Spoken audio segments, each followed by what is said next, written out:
And ladies and gentlemen, welcome to another exciting Australian Indian Radio's daily live updates coming to you from Brisbane, Australia. Hey, it's a wonderful day out there, even though it's a little bit dull. And we promised about that rain yesterday, and we did get some rain out there. So what's it going to be looking like today? Let's take a very, very quick look at the weather for today. So the forecast for the rest of Thursday, the summary is maximum of 19 degrees and showers is possible as well. Rainfall will be about 3 to about 10 millimeters and chance of rain is 90%. So you're pretty well up to date there that, there will be some rain. So the Brisbane area will be cloudy, highs of 90% chance of showers and morning drizzle as we did see today, becoming less likely this afternoon and evening. Light winds becoming east to southeasterly, 15 to about 20 kilometers per hour in the morning, then becoming light in the evening. Fire danger low to moderate, but once again, as I always say, and I'll keep saying that, is always take precaution with and around fire, especially open fire. And if you have a backyard, it is very, very tempting around this time of the year to sit around a lit fire, but please be very careful. Sun protection is recommended from now till about 1 and the UV rating has gone one notch up. It is at 4. So there you are, ladies and gentlemen, up to date on Australian Indian Radio. Well, the news today, what's been happening, breaking news. But before we do that, let's have a very quick look at the number of cases, and we will get an update from Queensland government in a minute as well. The news has just come through, the clip has just come through now about virtually a few minutes back. So Queensland, the confirmed cases is 1,068, recovery at 1,056, and the death toll still remains at 6.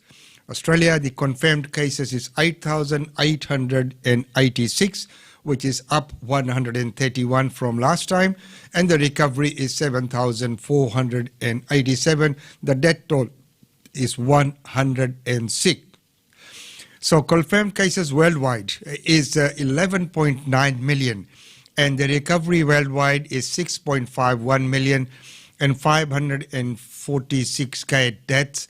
That is a lot, which is more the 3,419 up from the last report. So there you are, ladies and gentlemen, a report on coronavirus as things are shaping up, and it's not looking very good for Victoria at this point in time. And as we had before that, the government and some politicians have been blaming the multicultural community for bringing the virus in, and that they have been better control. Well, everyone's got their own point of view, but right now let's go and get an update from Queensland government and see what's happening right here in Brisbane. Good, very good. Well, again, overnight we've had no further cases of COVID-19 in Queensland, leaving our total number of cases still at 1,068. We remain with 2 active cases, just 1 in hospital. That means our streak of no locally acquired cases has continued. We're pleased to see our testing rate sustained at that level beyond our target of 5,000 a day. In the last reporting period, we tested 6,873 people, bringing our total number of tests now to 371,816 Queenslanders. A fantastic result. Thank you to each and every one of them for getting tested. Our success from here will rely on sustaining that high testing rate, and I'll say a bit more about that in a moment, as will the Chief Health Officer. In contrast, Victoria has now had 2,942 cases. That was as of yesterday. 860 are active. To put that into context, Victoria has now had 7 times more cases known to be locally acquired than Queensland has had throughout this pandemic. Of course, globally, the number of cases also continues to rise, leaving Australia and Queensland as one of the few places that has managed to successfully suppress the virus so far. It's now almost a week since we went to that stage 3 easing of restrictions, and so far that easing has gone very well. It's a key part of our plan to unite and recover to get people back into work, to get businesses open again. That success has continued because of our strong stance on our state borders, and of course that continues. We were pleased to see New South Wales close their border to Victoria on the 7th, and tomorrow we lift our borders to other states and territories other than Victoria. Because of that escalating rate of cases in Victoria, and because of the lag between that community transmission and the application of the New South Wales border, we are announcing today additional measures to ensure we keep Queensland safe. The period of time between the 7th, when the New South Wales border closed, and the 10th, when people from New South Wales will begin to be able to return to Queensland, means there's a period of a week to 10 days where there is an escalated risk, where there is a risk that people from New South Wales were in contact with people from Victoria before their border closed, and they may enter Queensland during their incubation period before they can be tested for COVID-19.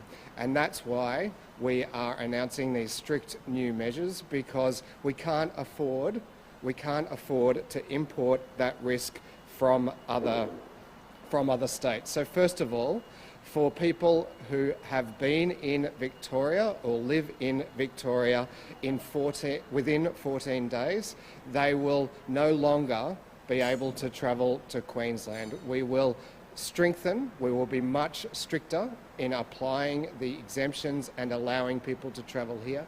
We have seen a number of people attempt to travel from Victoria and willingly go into that mandatory hotel quarantine, where they have to pay for the cost of that hotel quarantine, because they are making the decision that 2 weeks and that cost is worth it to get out of Victoria. And so we don't want that to continue. We need to reserve hotel accommodation for people who need to be quarantined, Queenslanders and Australians returning from overseas, Queenslanders returning from Victoria, and so we will be much stricter there.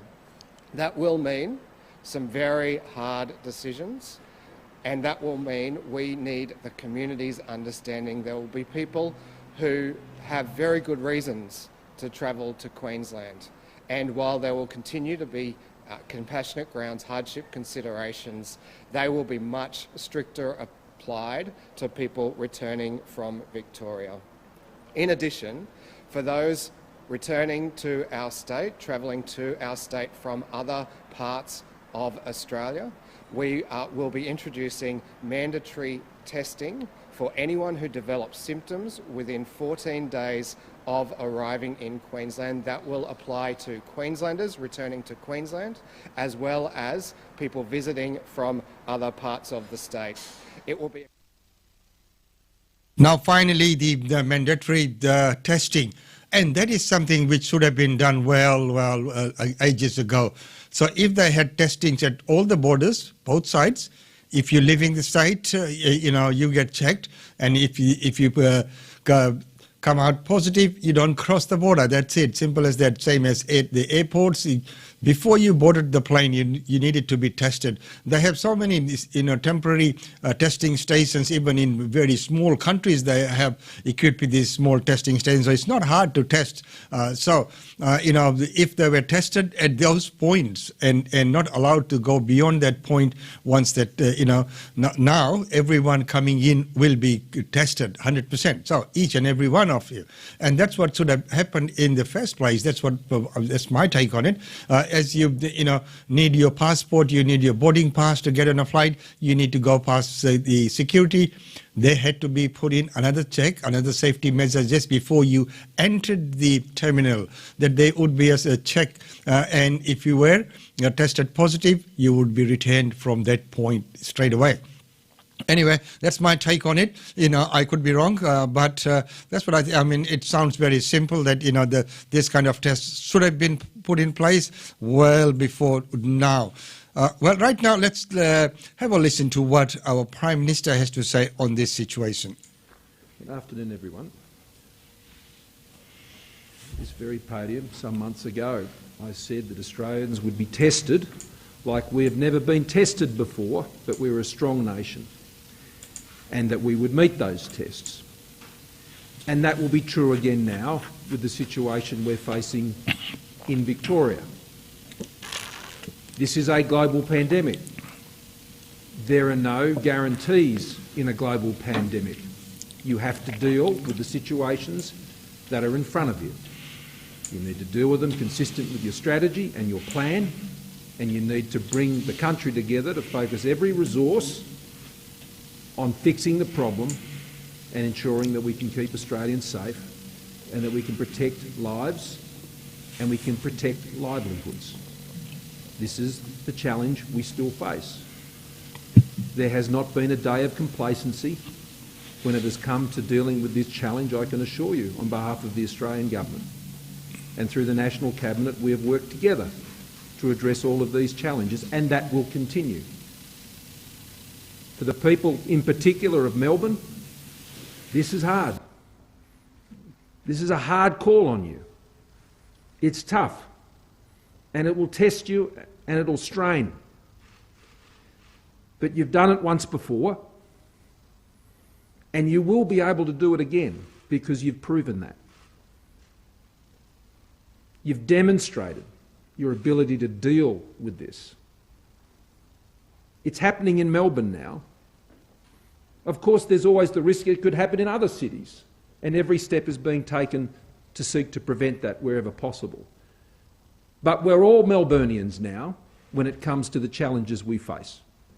We're all Victorians now because we're all Australians, and that's where the challenge is right now. And so I want to thank all the premiers. Spoke to most of them yesterday, spoken to more of them today, for the great support they're giving to Victoria, whether it's in managing the very challenging issues now on the New South Wales-Victorian border, or the testing that is being done in Tasmania or in South Australia, indeed New South Wales and Queensland, the tracing work that is being done, drawing on the health professionals from Western Australia all the way to the East Coast. This is a national coordinated effort, and over the last several days that has been where my focus has been, working with those premiers, working with the Chief Medical Officer, working with those on the ground as we are coordinating our response to support the efforts in Victoria. And so that's why there are 350 ADF people down there supporting the New South Wales effort on the border. That's why there are already around 200 ADF who are already supporting in the area of medical testing and other logistical support. That's why there is several hundred, in fact, the numbers of Commonwealth public servants up about 800, 900, supporting the door-to-door efforts. So it is a very significant Commonwealth effort to support what is happening in Victoria right now. And it is wonderful to see that kind of support, the support, at a national, where everyone comes together. As the Prime Minister mentioned, the National Cabinet, everyone's decided to help each other. And it is the responsibility, but, as the Minister said before, many people take that kind of risk and they will, come on board and try and travel and try and break through those barriers as soon as they can. So, rather than staying put, well, of course, everyone has different reasons. So, some people have that, compelling and compassionate reason to travel, and they will. But let's take a look at how Australia's coronavirus, especially Melbourne's one, has been reported overseas in the world scale. Now, Melbourne in Australia is back in lockdown because of a spike in COVID cases. In the past 24 hours, it's recorded almost 200 of them. That's its highest recorded daily total. So for the next 6 weeks, the 5 million people who live in Melbourne can only leave their homes for essential purposes. That means work, school, food shopping and caregiving. Here's Victoria's State Premier. Stay at home means just that. Not stay at your holiday home, not stay at your second home. Your principal place of residence is where you must be, except for the 4 reasons to leave your home. This is, I know, further than we went last time, but we are in many respects in a more precarious challenging and potentially tragic position now than we were some months ago. I wanted to show you this video from just before the lockdown came into effect. So this is just ahead of midnight in Melbourne. You can see a huge queue at this Costco supermarket as people try to stock up. We also know there are strict rules in place for localised outbreaks. This apartment block is one of 9 where residents are banned from leaving. One health official justified the move, calling the building vertical cruise ships, but residents say they weren't given enough notice before the lockdown came into effect and they're struggling to get food delivered. Here's one woman describing her experience. A lot of people are saying, oh, come on, how did you not have anything, in your pantries and this and that? Let's not forget, the people living in these towers are vulnerable. We are, some of us live paycheck to paycheck, so we can't go out and do a massive shop or stock up on pantry items like everyone else can. So, it's not really for anyone to judge, our shopping schedule, for example. So if we're being locked down, our human rights our basic human rights are being stripped from us. Now, this lockdown only affects Melbourne and one other area, but the whole of the state of Victoria has been sealed off from its neighbours. Its border with New South Wales is shut for the first time since the Spanish flu. That's over 100 years ago. That means 55 ground crossings, 4 major highways, 33 bridges and 2 waterways are all being monitored by police, troops and drones. South Australia has also closed its border. Only those deemed essential workers are being allowed to come in from Victoria, and if they do, they'll have to quarantine for 14 days. Now, the context here is that Australia has done relatively well in restricting the virus. It has more than 8,500 cases, just over 100 people have died, and almost all the new cases now are in Victoria. You can see from this graph that new cases are accelerating and in fact are past their previous peak in March. Also a concern is that 90% of cases are coming from within the community. So there you are. The community's been identified there as well. And it is wonderful to see the work that's been done by our people in supporting the people in lockdown. So Australian Hindu Temples Council, IHTC, arranged hundreds of freshly cooked meals via its member temples for residents in 9 public housing estates who are under Australia's strictest coronavirus stay-at-home orders. We will look at that news in detail right after our commercial break. So stay tuned.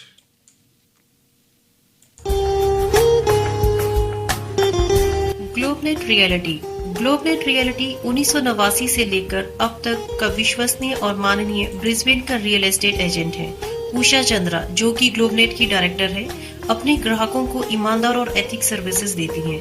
अगर आप Brisbane की property में पूंजी लगाना चाहते हैं और आप चाहते हैं कि आपकी प्रॉपर्टी को प्रोफेशनली मैनेज किया जाए, तो आप आज ही कांटेक्ट कीजिए उषा चंद्रा को। लैंडलाइन नंबर है 38654466 और मोबाइल नंबर है 0419775416। और आप प्रॉपर्टी की अधिक जानकारी और करंट अपडेट्स के लिए हमारी वेबसाइट पे लॉगिन कर सकते हैं। हमारी वेबसाइट है www.globnetreality.com.au। ग्लोबनेट रियलिटी आपका अपना लोकल रियल एस्टेट एजेंट है। हमारा पता है Globenet realty, shop number 5, 2281 Sandgate road, Bundall, Queensland. Globenet realty, real estate is our world. And it definitely is their world, as we said before, that Australian Hindu Temples, IHTC, arrange hundreds of freshly cooked meals via its member temples for residents in 9 public housing estates who are under Australia's strictest coronavirus stay-at-home orders.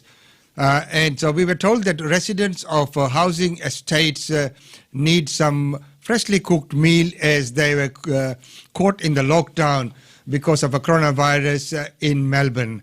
Over the few hours, Sri Venkata Krishna Melbourne volunteers came together to cook fresh vegetarian meals to deliver to families affected by the hard lockdown in Flemington Commission houses.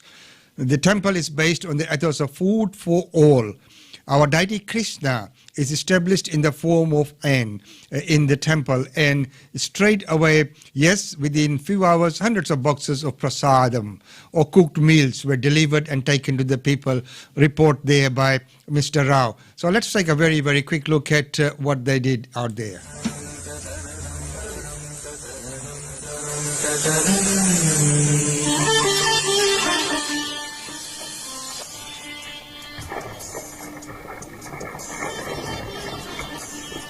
The freshly cooked meals from the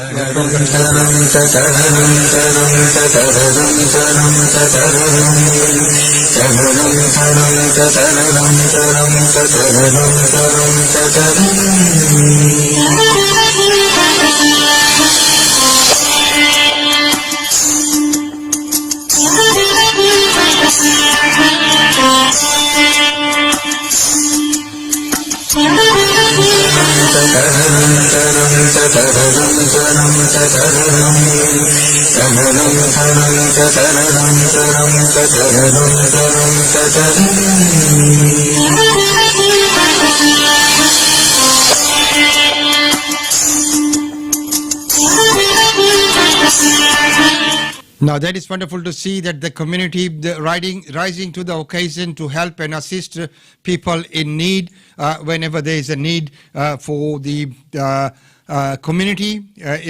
People from like Gurdwara, from Mandir, they're all coming together to help and to assist. So that's a wonderful news coming out of Melbourne amidst all this chaos that's there.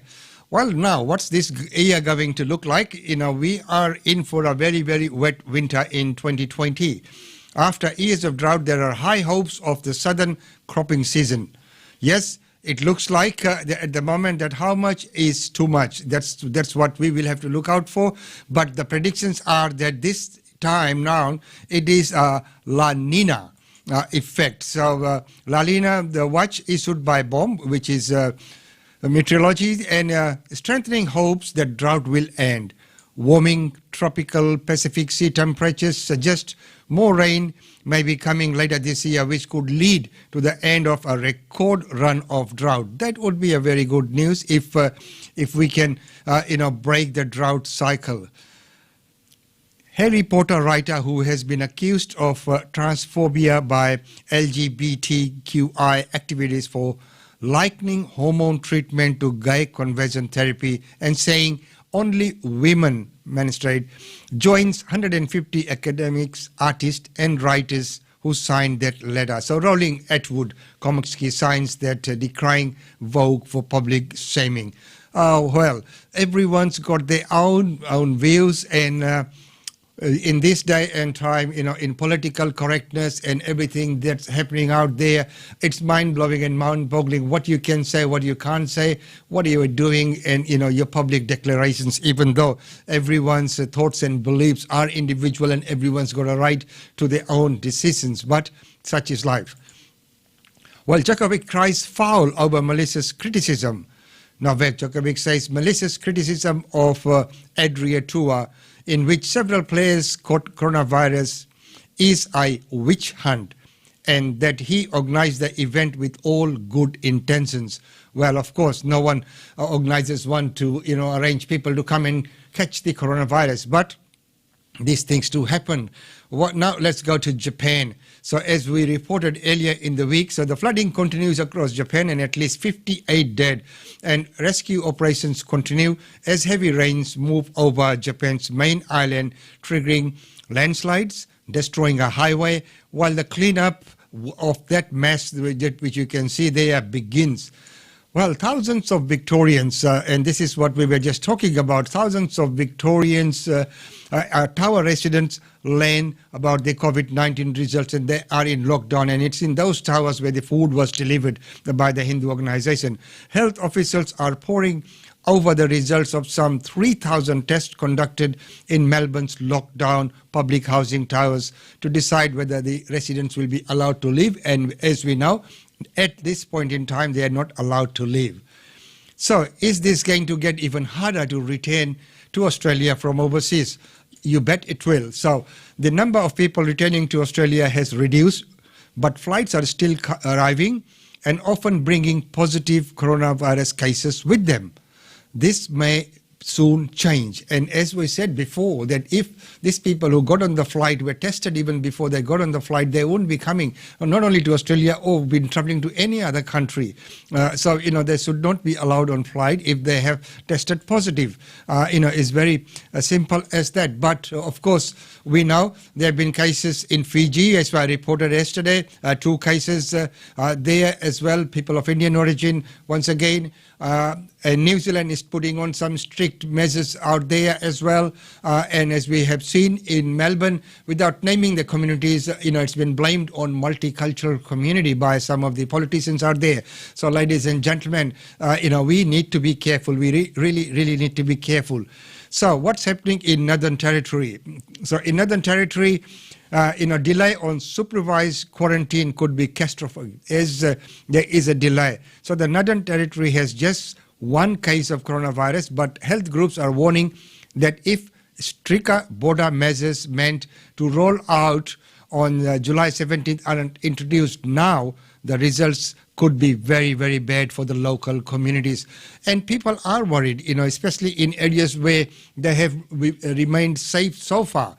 And without any fault of theirs, someone else brings it in and then it starts spreading into the community.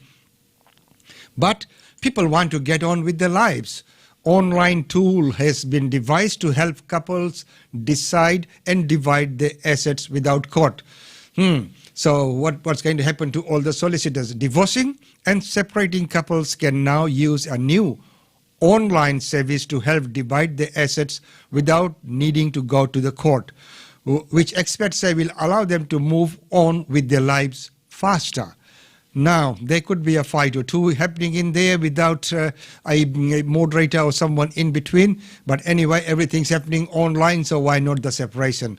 Well, times have really changed and moved on. Players take a knee as weather ruins the Test cricket return. England and West Indies managed just only 17.4 overs as the English weather conspired to restrict the international cricket's biosecure return to Southampton's Rose Bowl. So, London and its rain, of course, it is warm weather there at this point in time, but even then, you can't be, rain can't be predicted. So, now, the big news, is Trump going to win? There are factors which are going to, help to think about that. We've all been thinking about it. The bookmakers had the markets running since 2016. Governments around the world are still trying to figure that out. So, that remains a big question on there. So, miracles do happen, and, there are many wonders in life that can happen. So, do you think if Trump would be re-elected, what would it be like? Think you know it if Donald Trump will win in November's presidential election? Hang out, as there are many U.S. politicians and critics who are trying to put together some of the facts. We will bring that to you in the coming shows, and we'll follow that. As we know, Australians love to follow U.S. Politics as well. Last time, we know it was a long, drawn process, and everyone was sick and tired of this same news coming in every day. So right now, it's the conversation I never thought I'd have. Could Australia abolish prisons? As the Black Lives Matter movement grows in prominence around the world, alongside calling to defund the police and dismantle the prison system, Indigenous activist Vicky Roach has been a fight as she has lived for decades, suddenly thrust into mainstream. So these are some of the big questions, the big ticket items that will be discussed in the following things.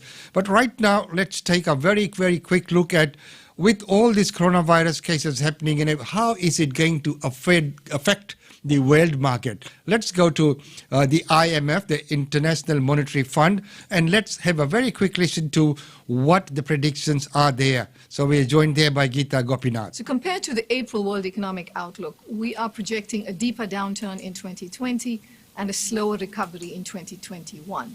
So growth for 2020 is projected at minus 4.9%, which is 1.9 percentage points below our April forecast.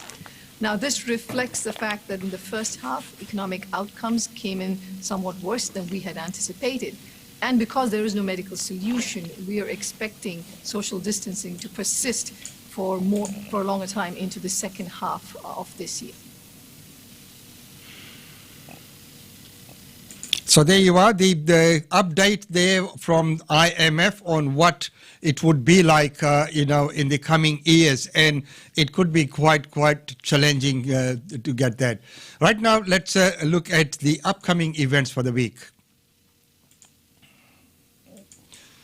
Online Hindu Dharma classes for children, the BSK 8th Annual Cricket Cup.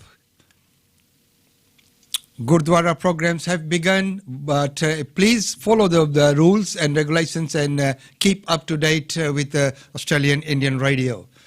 Food delivery and grocery pickup delivery service is happening as well.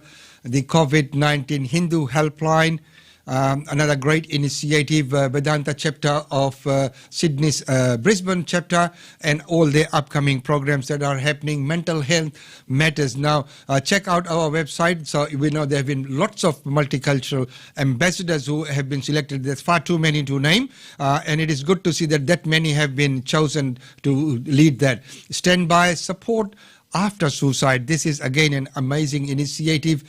Young Sikh professional networks, online CV checks, and etc. So please, support all these organizations who intend to support the community. Well, right now it's time for me to say goodbye, but the news is our newspaper is out. The July issue is quite a nice issue, quite a lot of stories in there, quite a lot of local events.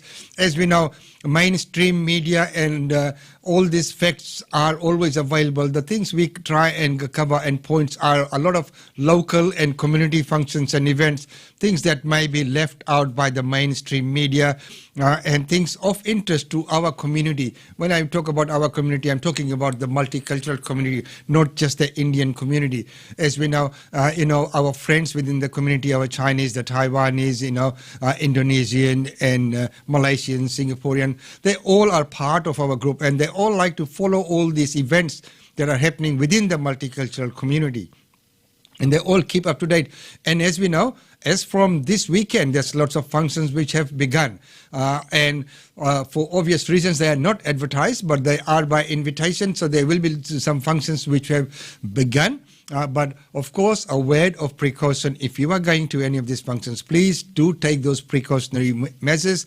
Stay safe and make sure that you keep the community safe, that, by your negligence, you could be spreading the virus, or you could be, carrying on unhygienic activities, which could be, in turn harm our community. So it is recommended that please always take care, stay safe, and make sure that, you look after the community, look after yourself, look after your family, and most of all, be sensible and stay safe. So, ladies and gentlemen, until tomorrow, it's goodbye from me.